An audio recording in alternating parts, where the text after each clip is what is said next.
Oi, pessoal. Mais uma aula de biologia e agora, dando continuidade, né, ao nosso assunto sobre ecologia,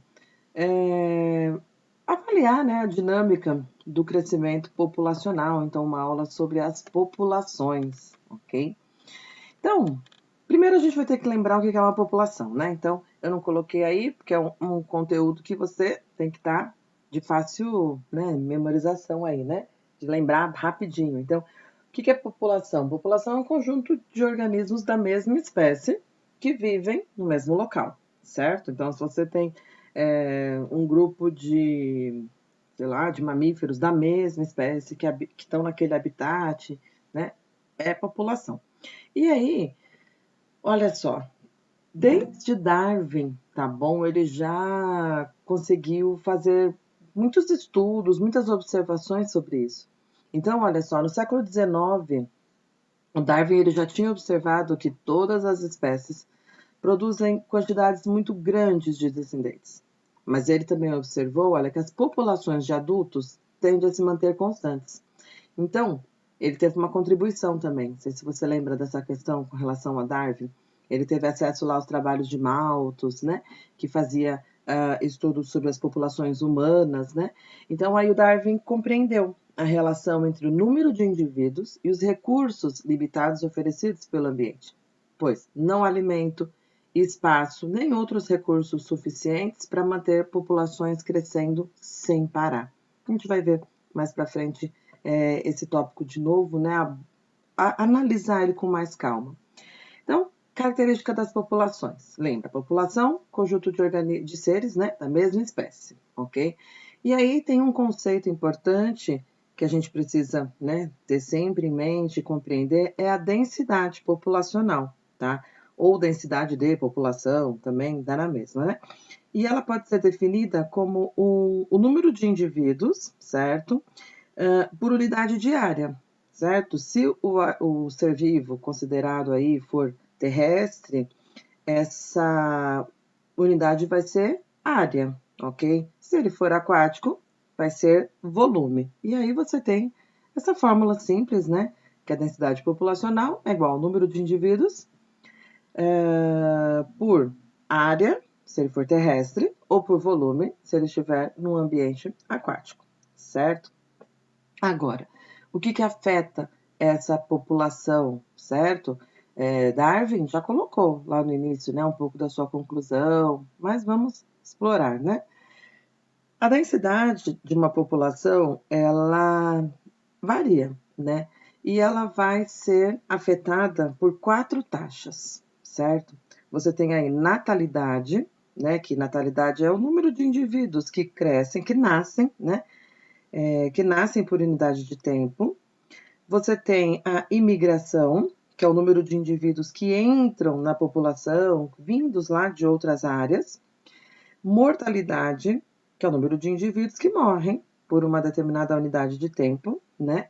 E emigração, que são os indivíduos que saem da população. E aí, por essa imagem, você consegue ver, né, que a taxa de natalidade e de imigração, elas tendem a aumentar a densidade, certo? E enquanto as taxas de mortalidade e de emigração, elas tendem a diminuir, ok? Então, o equilíbrio, ele pode ser atingido pela diminuição da taxa de natalidade ou imigração, ou pelo aumento da taxa de mortalidade ou de imigração. Então, para saber, né, se uma população está aumentando ou diminuindo, é comum utilizar, né, o chamado índice de crescimento, que tem a formulinha aí, né? É a razão entre a taxa de natalidade e a taxa de mortalidade. Um índice de crescimento maior que 1 indica que a população está aumentando e um índice menor que 1 que ela está diminuindo, certo? Então você tem a influência aí da natalidade com a imigração, né? Se ela for maior que a de mortalidade e de imigração, vai aumentar, certo? Se está em equilíbrio, 1 para 1, tá tudo bem, a população está estável, né? Mesma quantidade que nasce, a mesma quantidade que morre, tudo equilibrado, né? Enquanto você tem o outro. Se natalidade e imigração está menor do que morte e imigração, claro, essa população vai diminuir, certo? Então, agora a gente vai para alguns conceitos importantes, tá? Então, potencial biótico e resistência ambiental. Então, potencial biótico de uma população, ele corresponde à sua capacidade potencial para aumentar por reprodução seu número de indivíduos, desculpa, em condições ideais, tá? Então, coloquei para vocês capacidade biológica própria de crescimento de uma espécie ou capacidade que os indivíduos de uma espécie têm de se reproduzir e gerar descendentes em quantidade ilimitada, tá? Então, os seres vivos, eles sempre originam um número maior de descendentes do que o próprio meio comporta, tá? E aí, de novo, a gente vai voltar lá em Darwin.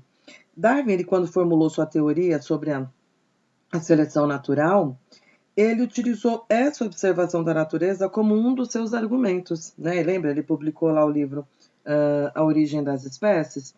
E aí ele escreveu assim, ó: não há exceção à regra de que todo ser orgânico cresce numa taxa tão alta que, se não destruído, a Terra seria rapidamente coberta pelos descendentes de um único casal. Então, se não houvesse obstáculos, né, a esse crescimento, o número de indivíduos aumentaria de forma exponencial, tá? Por quê? Porque os seres vivos têm capacidade de reprodução, né? Isso é infinito. Então, essa capacidade de reprodução, ela seria numa progressão geométrica. Você tem aí nesse gráfico, nessa apresentação, um gráfico que está pontilhado num certo comprimento, né? Que é a curva de potencial biótico. É a capacidade que o ser vivo tem de se reproduzir. E aí a gente tem alguns exemplos, né? Alguns estudos já feitos, alguns cálculos, né? Que bactérias, tá bom? Bactéria, ela se reproduz a cada 20 minutos, certo? Então, se esse ritmo for mantido, em 15 horas, a partir de uma única bactéria, lembra? Uma bactéria se divide em duas, duas em quatro, né? Aquela questão. 15 minutos, a partir de uma única bactéria, a gente teria já uma população com mais de 1 bilhão de indivíduos, tá? Em 36 horas, tá bom? A Terra toda ficaria coberta por uma camada de bactérias. Então, Darwin observou bem isso, né? Quando ele fez lá a sua publicação, ok? E aí os estudos posteriores vieram só para reforçar essa questão, tá? Então, o que a gente sabe? Que esse ritmo de crescimento, claro, não se mantém por muito tempo, né? Diversos fatores impedem que a população continue aumentando em progressão geométrica e leva a atingir o equilíbrio, certo? Então, a quantidade de alimento, o espaço disponível, a influência de predadores e de parasitas, a competição, né, com outras populações pelos mesmos recursos.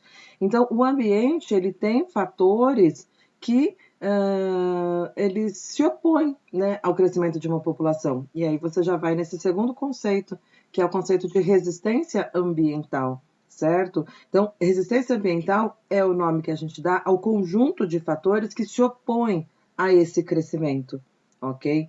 E ela pode ser indicada, né, pela diferença entre o crescimento máximo possível, que é o potencial biótico, né, que é natural, e o crescimento real da população nas condições naturais. Então, você tem aí no gráfico o tamanho máximo da população para um dado ambiente. Esses fatores, eles vão equilibrar, né? Não vai deixar aquela espécie tomar conta, vai equilibrar. Tem todos os fatores bióticos e abióticos que vão interferir nisso, certo? E aí a gente tem a curva real de crescimento, certo? Que é o que a gente chama aí da curva em S, tá bom? Por quê? Porque, ó, curva em S, curva de crescimento padrão, teoricamente esperada para o crescimento de uma população desde a sua instalação num certo local até que essa população alcance um equilíbrio com o ambiente. Então, essa curva, ela indica que as populações estão em baixa densidade inicialmente, com velocidade cada vez maior, né, que vai caracterizar o crescimento exponencial, porque está tudo em ordem, vai crescendo. Então, a população está crescendo de acordo com o seu potencial biótico, natural. Então, à medida que a população aumenta, a resistência ambiental começa a interferir e vai começar a frear a velocidade desse crescimento. A população ela continua a crescer, certo? Mas a uma velocidade cada vez menor. E quando a resistência do meio, certo? Aqueles fatores bióticos e abióticos, se equilibra com o potencial biótico, a população para de crescer, né? Uma velocidade de crescimento nula e ela se estabiliza. E o número de indivíduos permanece constante, ok? Então a gente conclui que tem uma densidade máxima de indivíduos, que a gente chama, olha só, do último conceito, capacidade limite, ou a gente também chama de capacidade suporte, tá? Ou também carga biótica máxima, tá? Que determinado ambiente é capaz de sustentar. Então, a partir daí, chegou nessa capacidade limite, a população permanece mais ou menos constante, né? Flutuando em torno desse valor. E essa flutuação, ela acontece por causa dos fatores de resistência ambiental que vão variando, tá? Eles também não são estáticos, eles também variam ao longo do tempo, tá bom? Vamos pegar um estudo de caso, né? Um estudo da natureza com relação a isso, tá vendo? Então, aqui a gente tem a presa e o predador, né? Tem o lince e tem uma lebre. Então, você tem aqui, olha, desde 1860, né? Até agora o tempo um pouco atual, né? Essa oscilação, ok? Mostrando como que essas curvas, né? Em torno aí dessas espécies, né? Dessa relação entre eles, presa e predador, tá? Então, o que a gente tem aí? Quando o número de presa aumenta, certo? Claro, os predadores eles vão conseguir mais comida, e aí o número dos predadores também aumenta, né? Então, esse aumento provoca o crescimento da mortalidade das presas, certo? E aí elas vão diminuir. O que acontece agora? Escassez de alimento, certo? Então, o número de predadores também vai diminuir e vai voltar também ao ponto inicial, né? Perceba essa variação. Agora, claro que a gente não pode considerar que o predador é o único fator, né, que vai influenciar aí nessas oscilações dessas populações. No caso aí desse estudo, né, da população de lebres e de linces, esse estudo é do Canadá, tá?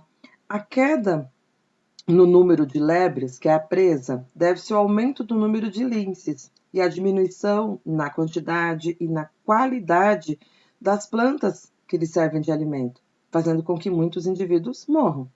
Além disso, com a perda de peso pela falta de alimento, as lebres ficam mais vulneráveis à predação dos linces. Então, a ação combinada da falta de alimento e da predação reduz o número de lebres, o que faz a população de linces diminuir e permite que a população de plantas se recupere, né? E aí o ciclo recomeça, com o aumento do número de lebres, depois o aumento do número de linces, depois uma queda. E aí você percebe que esse ciclo ele está se renovando, né, a cada 10 anos, ok? É o período aí que eles estão reiniciando, né? A curva sobe, a curva desce.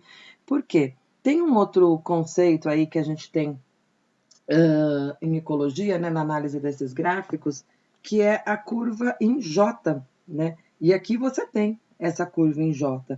Então, em alguns casos, e aqui está sendo representado isso, uma população ela pode apresentar crescimento exponencial, né, em função da grande disponibilidade de recursos. Quando as plantas se recuperam, por exemplo, aqui nesses gráficos, aí as lebres aumentam muito, né? Agora, com o aumento na força de nutrientes, eles vão se multiplicar, tem muita planta para eles se alimentarem. Só que, de repente, caem, né? Por quê? Estão vindo muitos predadores, ou então também as plantas, né, a alimentação dessa lebre está se esgotando, então muito rapidamente essa população cai, tá? Tanto pela lebre ou pelo lince, né, que vai se alimentar dessa lebre, quanto pela falta desse alimento. Então a gente fala que é a curva em J, que é um crescimento exponencial, seguido de redução rápida da população. E aí essa redução é por conta de esgotar, né, esses recursos ambientais ou pela predação que acontece aqui nesse exemplo, ok? Então, percebam que existe uma oscilação, né? Mas aí você vai fazendo uma média, tem-se um equilíbrio, né? Por conta dessa capacidade, suporte, né? Essa carga biótica máxima que o ambiente consegue suportar da população desses dois animais representados aqui, tá? E você pode colocar esse exemplo com qualquer outra relação entre seres vivos, né? É que aqui foi feito um estudo muito profundo, né? Muito longo com relação e fica um bom exemplo, né? Para a gente ver que o ambiente ele tem uma capacidade máxima, por mais que o ser vivo tenha a capacidade de se reproduzir aí exponencialmente, chega uma hora que o ambiente não suporta, né? Os fatores bióticos e abióticos que estão em volta, eles vão pressionar, e aí vamos ter uma queda, mas sempre tem um equilíbrio, né? Você percebe aí nessas curvas, nesses altos e baixos, que tem uma média da população, tá? E esse é o objetivo da natureza, colocar, né, a disponibilidade desses seres vivos, o que suporta, né? O que aquele ambiente consegue suportar, tá? Não adianta querer exagerar, tá bom? Então, é isso e até a próxima aula.